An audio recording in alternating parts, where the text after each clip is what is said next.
ओम। आज का प्रातः क्लास है 2 मई 1968।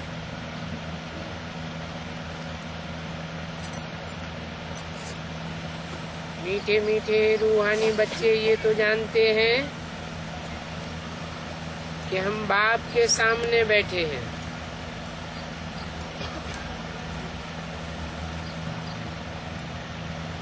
कौन जानते हैं? रूहानी बच्चे। रूहानियत की स्टेज में जो बैठने वाले हैं वो जानते हैं। देह भान में है तो नहीं जानते।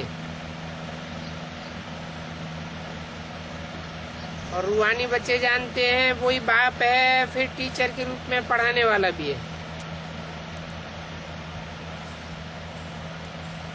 एक ही है।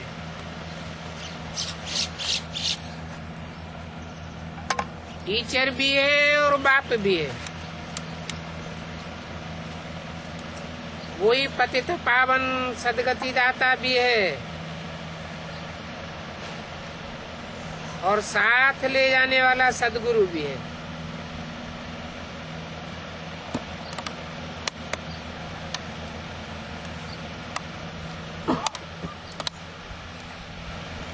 कार्यकर्ता 3 रूपों में,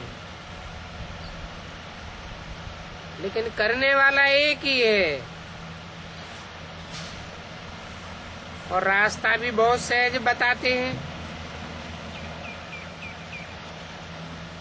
पतित से पावन बनने के लिए कोई मेहनत भी नहीं देते हैं। कहाँ भी जाओ, घूमो फिरो, घूमते फिरते विलायत में जाते अपन को आत्मा समझो। सो आत्मा तो समझते ही हो, परंतु फिर भी कहते हैं अपन को आत्मा निश्चय करो।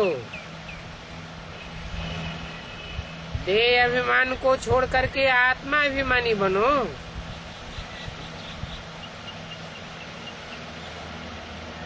हर समय आत्मा देखने में आए।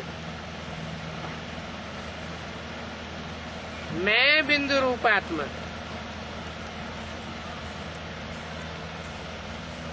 जो शरीर लेती है पार्ट बजाने के लिए, एक शरीर से पार्ट बजा करके फिर दूसरा लेते हैं। इस आत्मा का पार्ट एक शरीर में 100 वर्ष भी चलता है, इसका 2 वर्ष, इसका 6 मास का। और कोई तो जन्म लेते ही शरीर छोड़ देते हैं। जन्म होने से पहले ही गर्भ में खत्म हो जाते।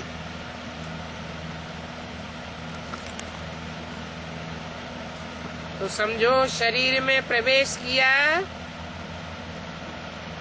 तो उसका भी जन्म हो गया। कोई आत्मा ने प्रवेश किया, गर्भ होता है तो समझा जाता है कोई आत्मा आवेगी, क्योंकि गर्भपिंड पहले निर्जीव होता है, बाद में आत्मा प्रवेश करती है।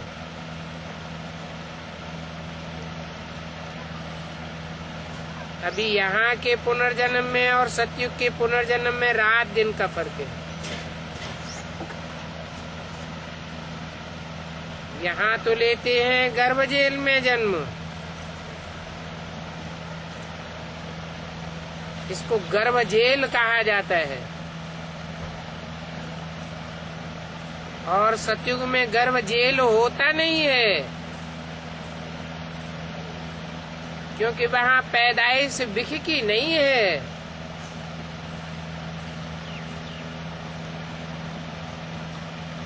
वहाँ विकर्म होते ही नहीं है।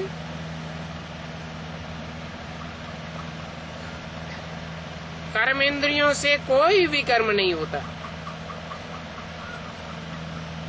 वहाँ रावण राज्य ही नहीं।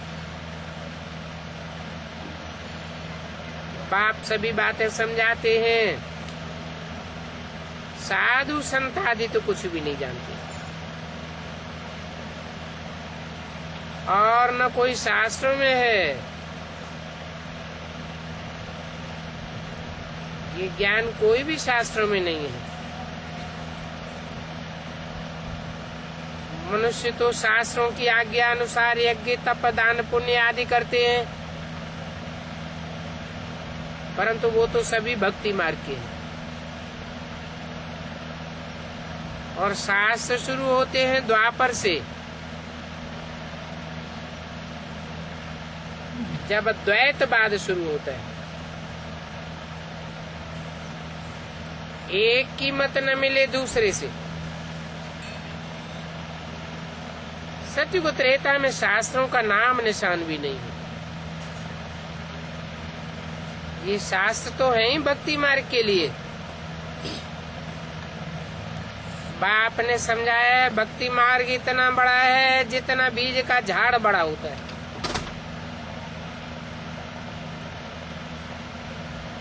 और ज्ञान इतना बड़ा है जितना छोटा सा बीज।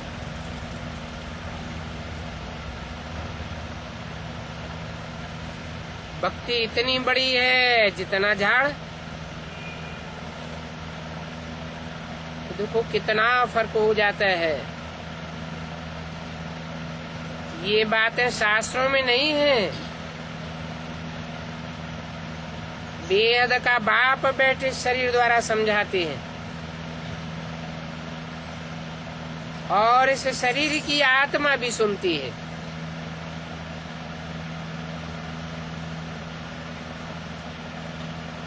सुनाने वाला है ज्ञान सागर बाप, जिनको अपना शरीर नहीं है।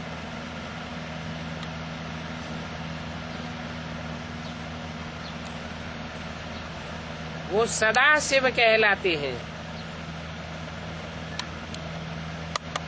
सदैव निराकारी है तो सदैव कल्याणकारी है। शिव माने ही कल्याणकारी। जैसे वो पुनर्जन्म रहते हैं, वैसे नाम लेने से भी रहते हैं। उनको कहा ही जाता है सदाशिव। और शिव उनकी बिंदी आत्मा का ही नाम है, औरों के शरीर का नाम होता है। वो सदैव के लिए शिव ही शिव है। उनके जिस्म का कोई नाम नहीं पड़ता, जिस्म है ही नहीं।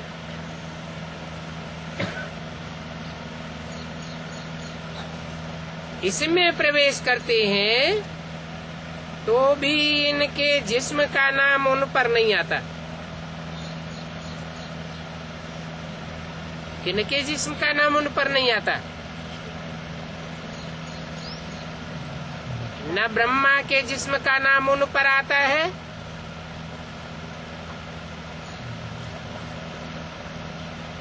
कि ब्रह्मा शिव हो जाए।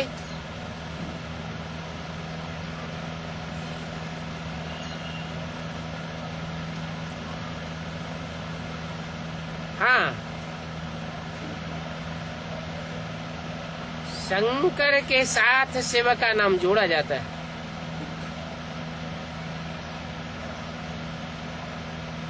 और कोई देवता ऐसा नहीं है, कोई मनुष्य मात्र ऐसा नहीं है, कोई जीवात्मा ऐसी नहीं है जिसका नाम शिव के साथ जोड़ा जाए।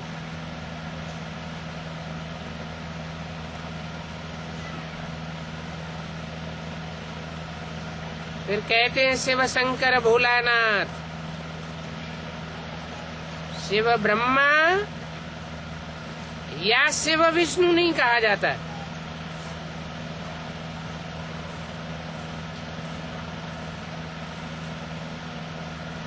तुम्हारा है बेहद का संन्यास। वो हद के सन्यासी होते हैं, उनके भी नाम फिरते रहते हैं। तुम्हारा नाम भी बाबा ने कितना अच्छा रखा है।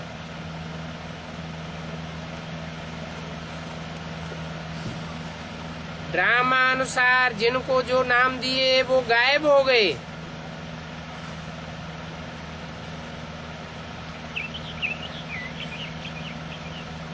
बाप ने समझाया हमारे बने हैं तो कायम रहेंगे।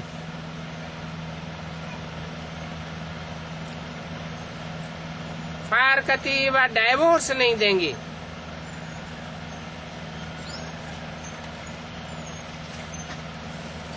परंतु वो भी दे दिए। तो फिर नाम रखने से कोई फायदा ही नहीं। नाम रखा और काम पूरा न किया तो क्या फायदा हुआ।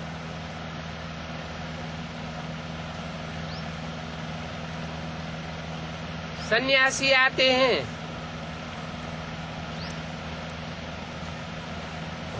तो नाम बदल देते हैं,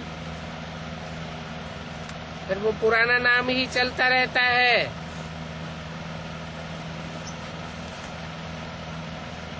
घर में लौटते हैं तो भी वही चलता है। ऐसे नहीं कि सन्यासी सन्यास करते हैं तो उनको कोई मित्र संबंधी आदि याद नहीं आते हैं, बहुत याद आते हैं। और यहाँ भी नंबरवार हैं।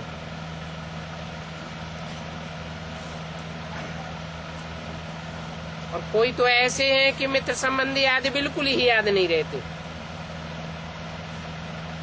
इतना बाप के लव में लीन हो जाते हैं परिचय पाते ही। कोई को तो मित्र संबंधी आदि सब याद आते रहते हैं, उनमें फंस मरते हैं। देह के संबंधियों में रग जुटी रहती है और कोई का तो झट कनेक्शन टूट जाता है। आखिरीन सबको कनेक्शन तोड़ना तो है ही, तो नंबर किसका आगे जाएगा और किसका पीछे जाएगा है? जिनका ऑटोमेटिक कनेक्शन टूट जावे बाप का परिचय मिलते ही, वो आगे चले जाएंगे, क्योंकि उनका फाउंडेशन पहले से ही नष्टो मोहा स्मृति लब्धा का पड़ गया। और फाइनल पेपर क्या है? नष्टो मोहा स्मृति लब्धा।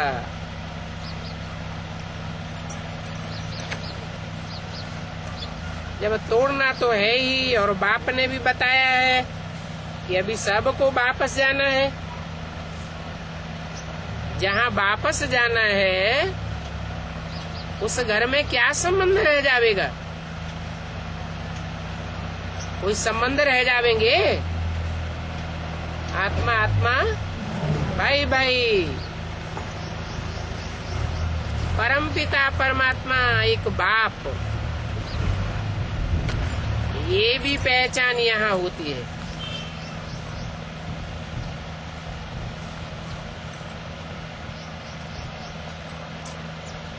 कोई को तो मित्र संबंधी याद आते रहते हैं, बाप बैठ सिखलाते हैं। सुबह को भी बाबा बता रहे थे, देख देख मन में हर्षित होते रहो। बाप के बच्चों में ऐसे, बाप के नयनों में ऐसे बच्चे समाये रहते हैं।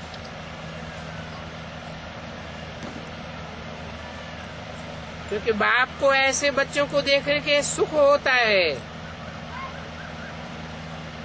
आंखों में नूर जैसे समाये हुए हैं।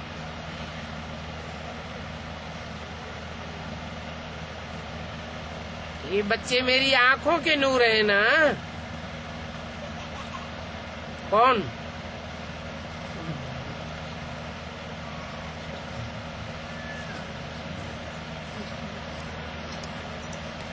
बेहद का बाप भी देख देख के खुश होते हैं।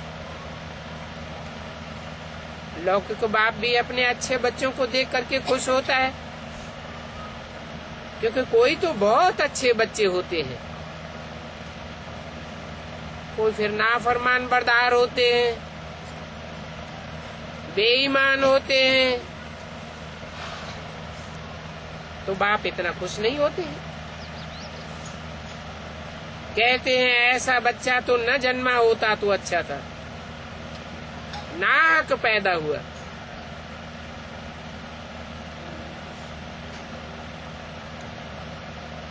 नाफरमान बनते हैं तो बदनाम कर देते हैं।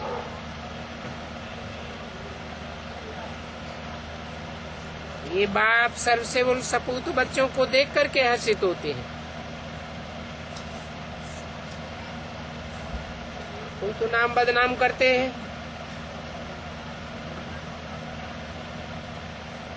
सेंटर संभालते हैं, बाप के बनते फिर भी विकार में चले जाते हैं। बेहद का बाप कहते हैं ये तो बिल्कुल कलंकित निकला। ब्राह्मण परिवार का नाम बदनाम कर दिया।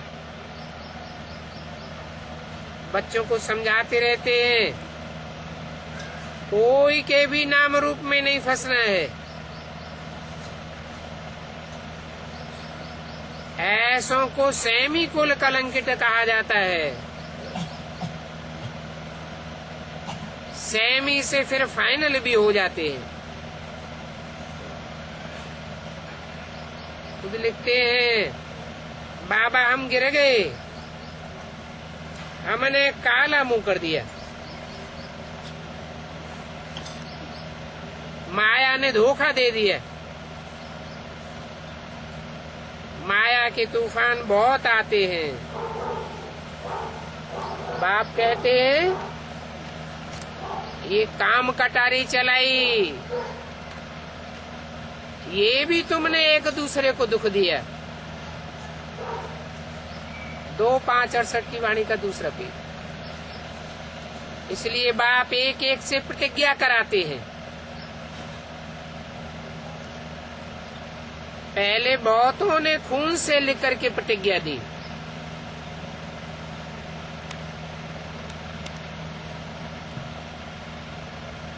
खून निकाल करके भी बड़ा लंबा चौड़ा पत्र लिखते हैं।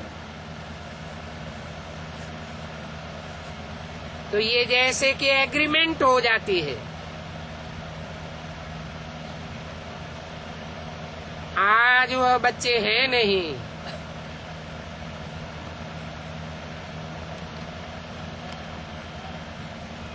बाप कहते हैं ओ मामा माया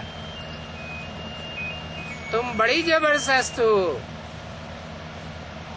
ऐसे खून से लिखने वाले भी न रहे।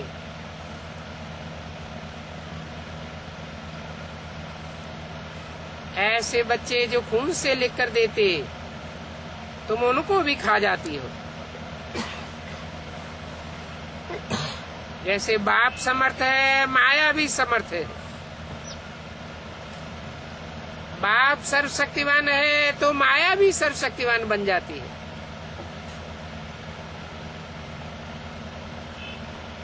माया का भी आधा कल्प समर्थी का वर्षा मिलता है, आधा कल्प फिर माया समर्थी गंवाई देती है। ये है बेहद की बातें। देवी देवता धर्म वाले ही सॉल्वेंट फिर इंसॉल्वेंट बनते हैं। अभी तुम लक्ष्मी नारायण के मंदिर में जावेंगे तो जिस भावना से पहले भक्ति मार्ग में जाते थे उस भावना से अब थोड़े ही जावेंगे। तुम तो वंडर खावेंगे। इन लक्ष्मी नारायण के घराने की तो हम हैं, हम ही सो देवता थे। अभी हम पढ़ रहे हैं, मानुष से देवता बनने के लिए पढ़ाई है। इन लक्ष्मी नारायण की आत्मा भी बाबा से पढ़ रही है। आगे तो तुम जहां तहां माथा टेकते रहते थे,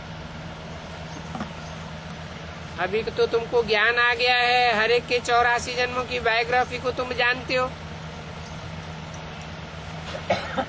हर एक आत्मा अपना अपना पार्ट बजाती है।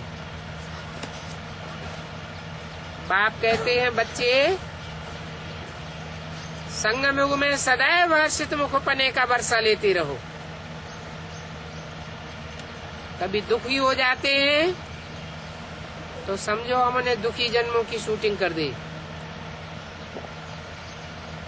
यहाँ के हर्षित पने के संस्कार फिर तुम जन्म जन्मांतर के लिए साथ ले जावेंगे।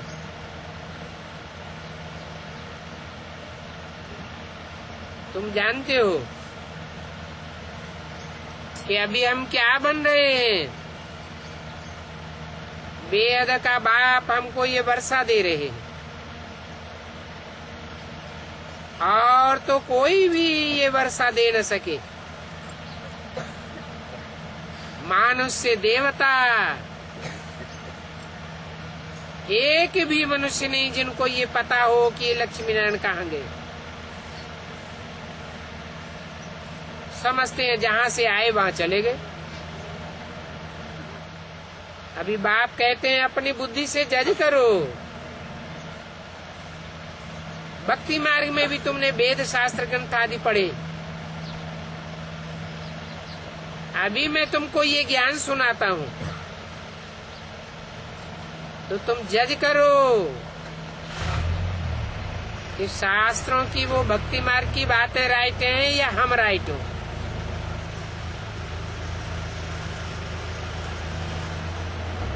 बाप राम है, राइटियस,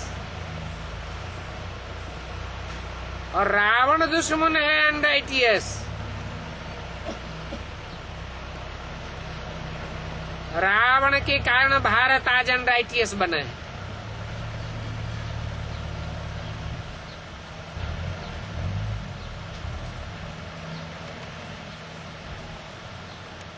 अभी बात किसकी कर रहे थे? राम की बात कर रहे थे या भारत की? अभी राम की बात की। अभी भारत का नाम क्यों लगाई दिया? क्योंकि सारे भारत का प्रतिनिधित्व करने वाली आत्मा ही राम की है।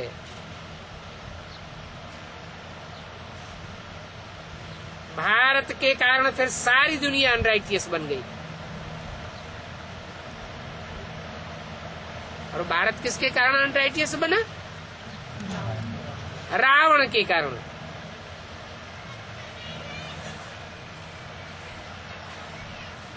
सारी दुनिया के सारे लोग हर बात में असत्य बोलते रहते हैं।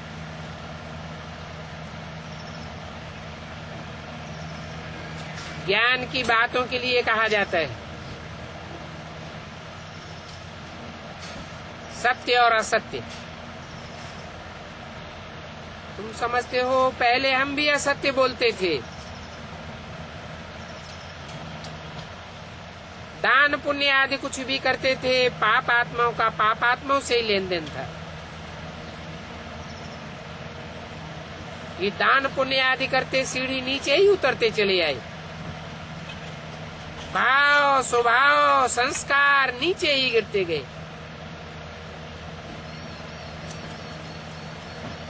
तुम देते भी थे आत्माओं को। पाप आत्माएं पाप आत्माओं को देती हैं, तो फिर पुण्यात्मा कैसे बनेगी?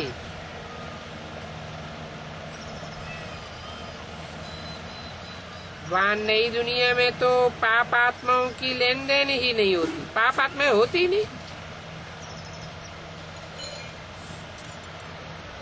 बाप तुमको इस समय इतना सभी कुछ दे करके जाते हैं जो वहां लेन देन घाटा कर्ज आदि की बात ही नहीं रहती।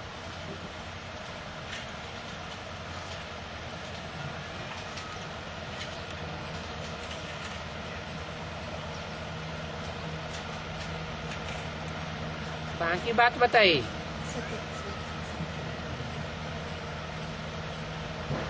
नई दुनिया की बात बताई। सतयुग त्रेता की बात बताई, या उससे भी ऊंची स्टेज वाले स्वर्णिम संगम युग की बात बताई?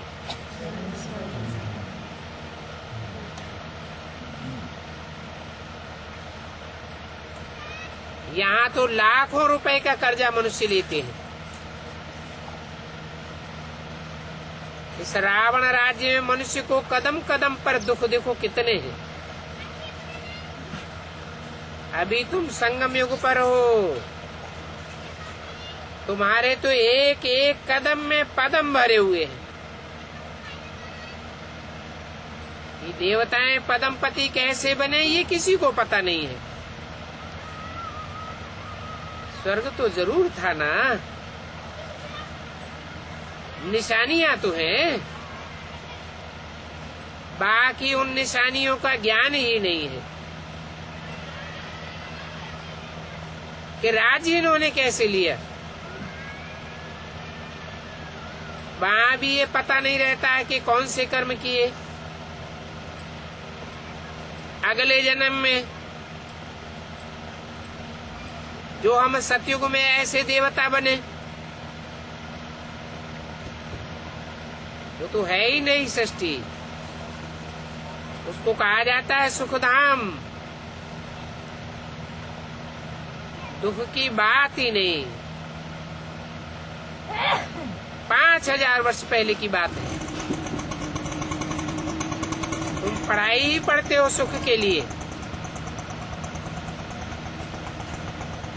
तो बाप अभी संगम में पावन बनने के लिए अथाह युक्तियां निकालते रहते। कितना भी बल गंगा स्नान करें, गुरु करें, परंतु पावन कोई नहीं बन सकते। अभी बाप ने तुमको कितना समझदार बनाया है। कोई भी डिफिकल्टी की बात नहीं है। भक्ति मार्ग में तो तुम जन्म जन्मांतर धक्का खाते खाते कंगाल बनते गए। अभी तो तुमको पक्का ठिकाना मिल गया है। भक्ति मार्ग में तो उतरती कला होती गई, अभी तुम्हारी चढ़ती कला है। बाबा कितनी अच्छी रीति समझाते हैं कि तुम आत्मा के 3 रहने के स्थान हैं। शांति धाम वो है आत्माओं का स्वीट होम।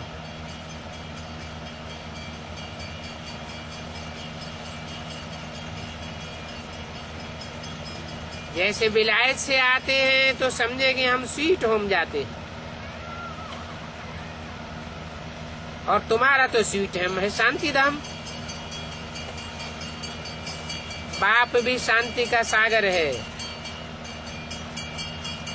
जिसका पार्ट होता है पिछाड़ी में।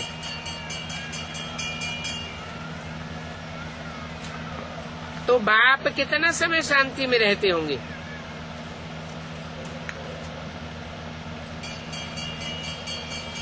बहुत ही हल्का पार्ट कहेंगे, और पार्ट तो इस साकार दुनिया में बजाया जाता है ना, बाकी तो वो रहते ही है शांति धाम में। इस ड्रामा में तुम्हारा हीरो हीरोइन का पार्ट, क्योंकि तुम विश्व के मालिक बनते हो।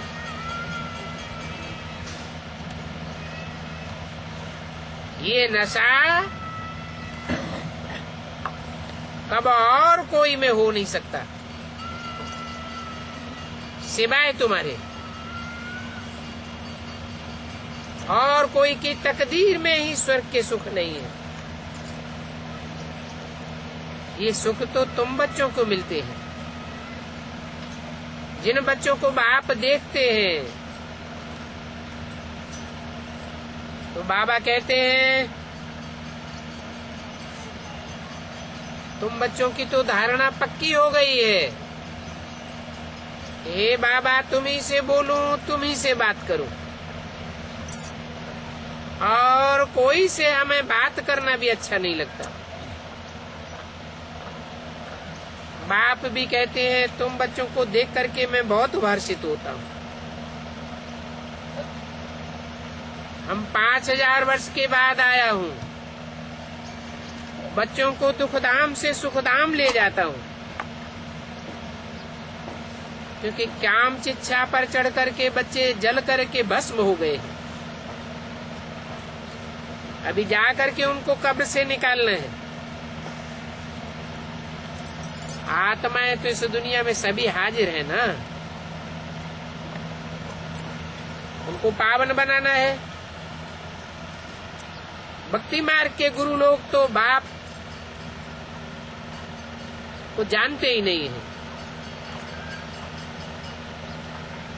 तुमको अभी भक्ति मार्ग के गुरु से बाप ने छुड़ा ही दिया है। बाप कहते हैं अभी बुद्धि से उन गुरुओं को निकाल दो। अभी तो तुमको ऊंचे ऊंचे एक सदगुरु मिला है, तो ऑटोमेटिकली बच्चे और सब बातें भूल जाते हैं। एक से ही ताल्लुक रखना है। 2 मई 1968 की वाणी का 3रा पेज। तुम्हारा कहना भी ये था आप जब आवेंगे तो हम आपके सिवाय और किसी को याद नहीं करेंगे। बाप बार बार तुम्हारा 63 जन्मों का अंजाम याद दिलाते हैं। अभी तुम्हारी आत्मा इतनी तमोप्रधान बन गई कि बार बार जन्म जन्मांतर अंजाम किया हुआ याद नहीं आता। तुम कहते थे बाबा जब आप आवेंगे तो आपकी ही मत पर चलेंगे, आपके श्रीमत से हम बहुत श्रेष्ठ बनेंगे। गाते भी आए हैं ऊंचे ते ऊंचे भगवान, तो जरूर उनकी मत भी ऊंच होगी ना। बाप खुद कहते हैं मैं ये ज्ञान अभी तुमको देता हूँ, फिर ये प्रायः लोप हो जाएगा। पूरा लोप नहीं होता है। शास्त्रों में कुछ न कुछ आटे में, जैसे आटे में लून रह जाता है, डाला जाता है, ऐसे थोड़ा सत्य रहता है। भक्ति मार्ग के शास्त्र तो परंपरा से चलते चले आए। पहले उनमें भी सच्चाई थी, क्योंकि दुनिया की हर चीज पहले सतो प्रधान होती है, बाद में तमो प्रधान होती है। शास्त्र भी पहले सतो प्रधान थे, उनमें सच्चाई थी। बाद में जैसे जैसे मनुष्य गुरु तामसी बनते गए, उन्होंने उनके इंटरप्रिटेशन रॉन्ग कर दिए।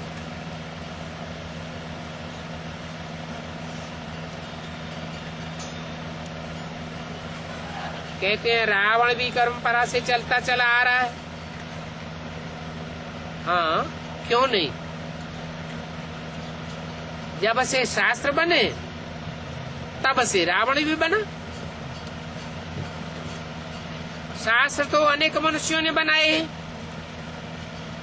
वो अनेक मनुष्य गुरु, जैसे रावण के हाथों में वेद शास्त्र दे दिए।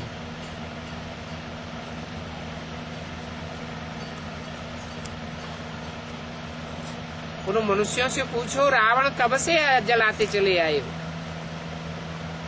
और रावण को क्यों जलाते हो? विचारों को कुछ पता ही नहीं है। कब से जलाते चले आए? क्या कहेंगे? जब कोई किसी को बहुत दुख देते हैं तो उसका पुतला बना करके जलाते हैं। तो रावण ने भारतवासियों को बहुत दुखी कब से कर दिया? कलयुग में। तो वास्तव में कलयुग से ही रावण जलाते चले आए हैं। द्वापर युग में भारतवासी बहुत दुखी नहीं थे।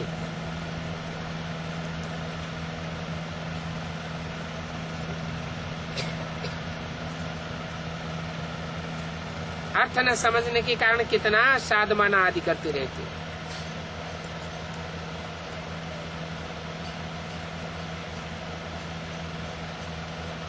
रावण का जलाने का साधमाना ऐसा करते हैं कि बाहर से बहुत विजिटर्स आदि को मंगाते हैं, जैसे सेरेमनी करते हैं रावण को जलाने की। तुम बच्चे जानते हो क्या क्या करते रहते हैं। वास्तव में है ये बेहद का खेल। इसमें फिर हद का खेल बनाई दिया है। और बेहद का खेल कब होता है? ये राम रावण का बेहद का सच्चा खेल कब होता है? संगम युग। कोई समझ नहीं सकते हैं रावण को कब से जलाते चले आते। और फिर रावण का पुतला दिन प्रतिदिन बड़ा बनाते जाते हैं, क्योंकि रावण भी जैसे जैसे तमोप्रधान बनता जाता है, वृक्ष की तरह उसका विस्तार होता जाता है। सारी दुनिया में रावण राज्य फैल जाता है। फिर कहते हैं ये परंपरा से चला आता है, परंतु ऐसे तो हो ही नहीं सकता कि सदैव रावण का ही राज्य रहा हो। इस दुनिया में तो रावण है प्रत्यक्ष, और राम है अप्रत्यक्ष। ज्ञान की आंखों से देखा जा सकता है इस आत्मा का क्या पार्ट है। अभी तुम रावण को भी जानते हो और राम को भी जानते हो।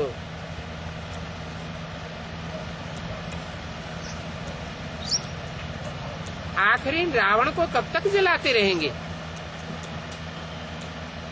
तुम तो जानते हो थोड़ा समय रहा है, फिर तो इनका राज्य ही नहीं रहेगा। बाप कहते हैं ये रावण सबसे पुराना दुश्मन है, उन पर विजय पानी है।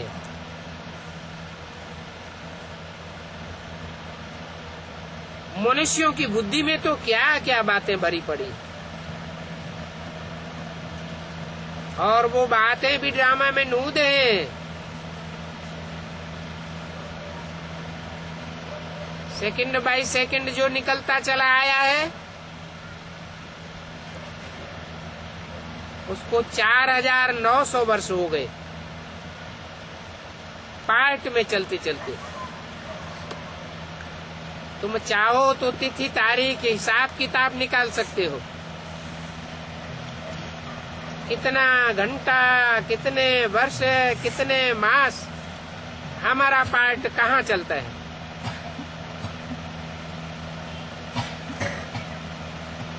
इतना ये ज्ञान को विस्तार में ले जा सकते हैं। एक एक आत्मा का विस्तार निकाला जाए तो कितना बड़ा विस्तार हो जाएगा। वास्तव में ये सारा ज्ञान बुद्धि में होना चाहिए, परंतु बच्चे नंबरवार हैं। बाबा हमको ये बातें समझाते रहते हैं। बाप कहते हैं मैं ही पतित पावन हूँ, और तुम मुझे ही बुलाते हो कि आकर के पतित से पावन बनाओ।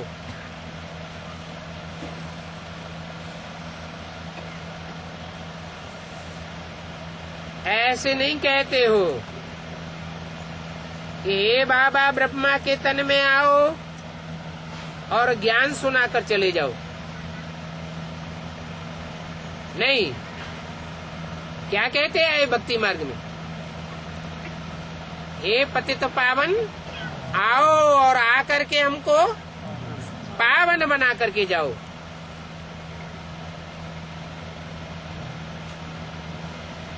तो जरूर आकर के पावन बनाते होंगे। रावण के संग के रंग से तुम पतित बने। रावण तो अनेक मतों का संगठन दिखाया हुआ है, अनेक मनुष्य गुरुओं का मिलकर के एक संगठन दिखाया हुआ है। अनेकों की मत से होती है दुर्गति, एक बाप से होती है सदगति। पतित दुनिया होती है दुखधाम में, जहाँ रावण राज्य होता है। अनेकों से होते हैं पतित व्यभिचारी, और एक से पावन अव्यभिचारी दुनिया बनती है। पावन दुनिया होती है शांति धाम और सुख धाम। अभी तो इस दुखधाम में सभी पतित हैं, एक भी पावन नहीं है सिवाय परमपिता परमात्मा के। तो ये बच्चे हमेशा बाबा बाबा करते रहो, ये भूलना नहीं है, तो तुमको सदैव शिव बाबा ही याद आवेगा। ये हमारा बाबा है।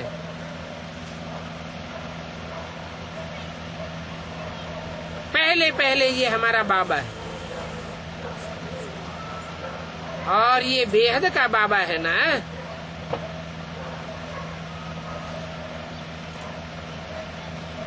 बाबा कहने से बरसे की खुशी में आ जाते, क्योंकि बाप का वर्षा कोई को मिले या न मिले, लेकिन बाबा का वर्षा, डाढ़े का वर्षा जरूर मिलता है। सिर्फ भगवान या ईश्वर या प्रभु कहने से वर्षे का विचार नहीं आवेगा। अभी बाप कहते हैं सारी दुनिया को भूल जाओ, सभी को भूलो। वेद का बाप समझाते हैं ब्रह्मा द्वारा,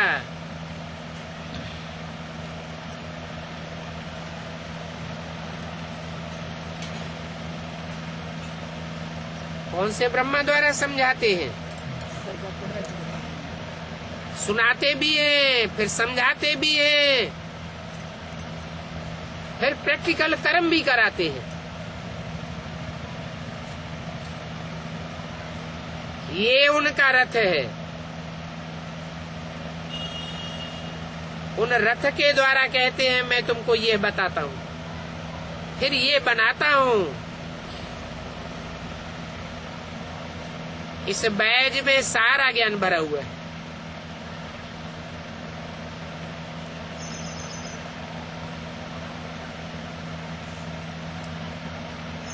इस बैज का ज्ञान पिछाड़ी में तुमको ही याद रहेगा।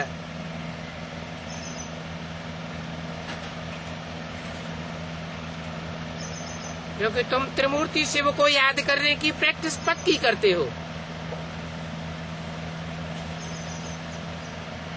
तुमको याद रहेगा शांति धाम और सुख धाम। दुख धाम को तो भूलते जाते हो। ये भी जानते हो कि नंबरवार सभी अपने टाइम पर आवेंगे। कोई सुखधाम में आवेंगे, कोई दुखधाम में आवेंगे।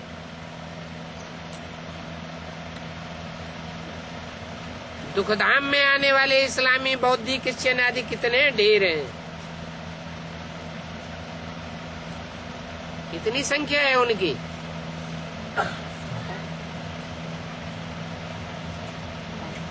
है ऐसी कितनी आत्माएं हैं जो दुखधाम में ही आती हैं।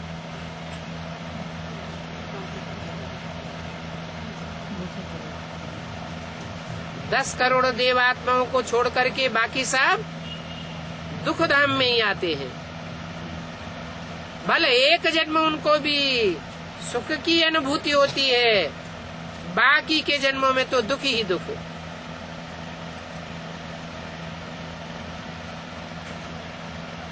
उनकी है अनेक प्रकार की भाषाएं। दुख धाम में अनेक प्रकार के राज्य, अनेक प्रकार के कुल, अनेक प्रकार की जातियां। तुम्हारी तो सुखधाम में एक ही जाति, एक ही एकवाद, उनका है द्वैतवाद।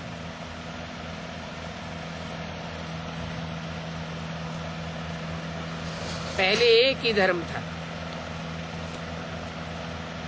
फिर उस एक धर्म में से कितने निकले हैं, कितनी बड़ी बड़ी लड़ाइयां आदि निकलती चली आई हैं। लड़ते तो सभी हैं,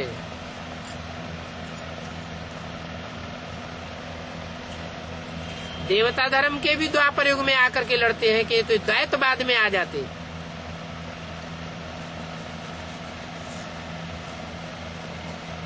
सब देहवानी बन पड़ते हैं, निर्धन के बन जाते हैं, धनी धोरी का पता ही नहीं रहता। अभी बाप कहते हैं मैं तुमको जो राज्य देता हूँ वो राज्य तुमसे कब कोई छीन नहीं सकता है। बाप आकर के स्वर्ग का वर्षा देते हैं। इस स्वर्ग में जाने की अभी तुम प्रैक्टिस करते हो। क्या प्रैक्टिस करते हो?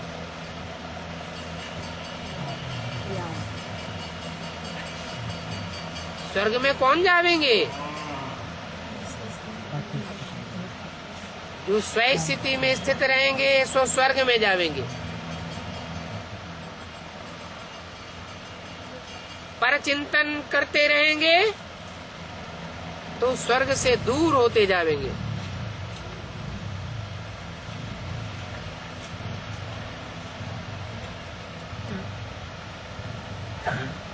तुमको अटल अखंड अडोल रहना है।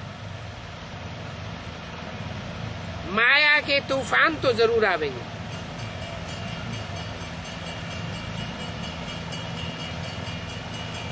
नंबर 1 को तूफान आते हैं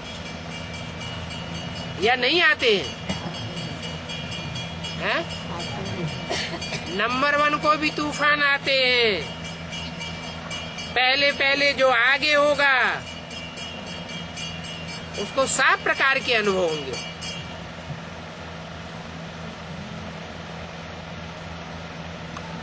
बाबा कहते हैं मैं सभी से पहले अनुभव करता हूँ। बीमारियां सब हमेशा के लिए खत्म हो जानी है, इसलिए कर्मों का हिसाब किताब बीमारी आदि जास्ती आए तो उसमें डरना नहीं चाहिए। डर जावेंगे तो हार्ट फेल हो सकता है।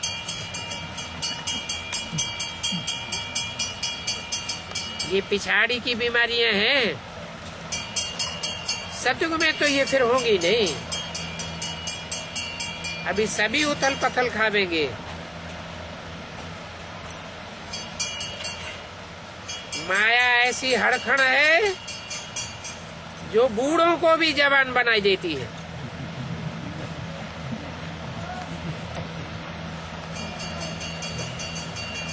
मनुष्य वानप्रस्थ लेते हैं तो वहां फीमेल्स नहीं होती है।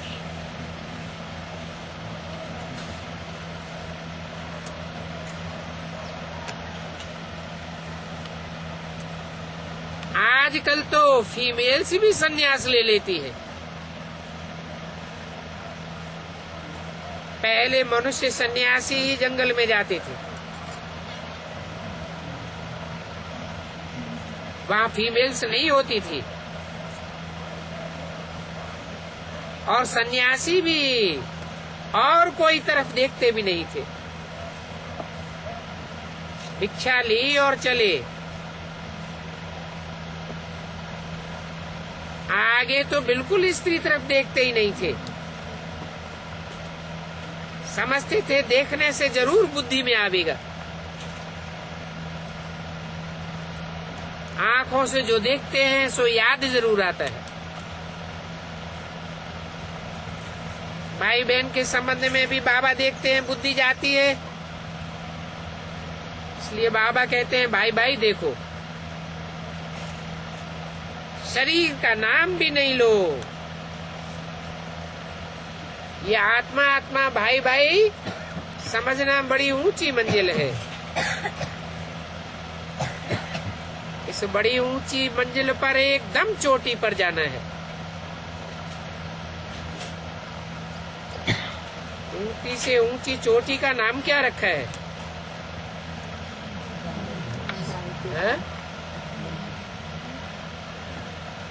वो जिस्मानी प्रयास करने वाले भी ऊंची ऊंची चोटी पर जाते हैं। कौन सी ऊंची चोटी पर जाते हैं? एवरेस्ट। एक है पश्चिमी सभ्यता और एक है पूर्वीय सभ्यता। ये पश्चिमी सभ्यता आत्मा आत्मा भाई भाई से बहुत दूर ले जाती है और पूर्वी सभ्यता आत्मा आत्मा भाई भाई की ऊंचे से ऊंची स्टेज पर चढ़ाई देती है। तो तुम बच्चों को एकदम चोटी पर जाना है। तुम्हारी ये राजधानी स्थापन होती है। इस राजधानी में उच्च पद पाने के लिए बहुत बड़ी मेहनत करनी पड़ती है। कहते हैं हम तो लक्ष्मी नारायण बनेंगे, तो बाप कहते हैं बनो। उसके लिए क्या करो? श्रीमत पर चलो। माया के तूफान तो जरूर आवेंगे, कितने भी माया के तूफान आवे, परंतु कर्मेंद्रियों से कुछ करना नहीं है। नहीं तो दिवाला मार देंगे। दिवाला आदि तो ऐसे भी मारते रहते हैं ना, ऐसे नहीं है कि ज्ञान में आए हैं तब दिवाला मारते हैं। ये तो पहले से ही चलता चला आया है। बाप तो कहते हैं मैं आया हूं तुमको पति से पावन बनाने। दिवाला तो तुम्हारा यहाँ भी निकलता है। कब तो बहुत अच्छी सर्विस करते हैं, दूसरों को समझाते भी हैं, फिर दिवाला निकाल देते। अच्छा, ओम शांति।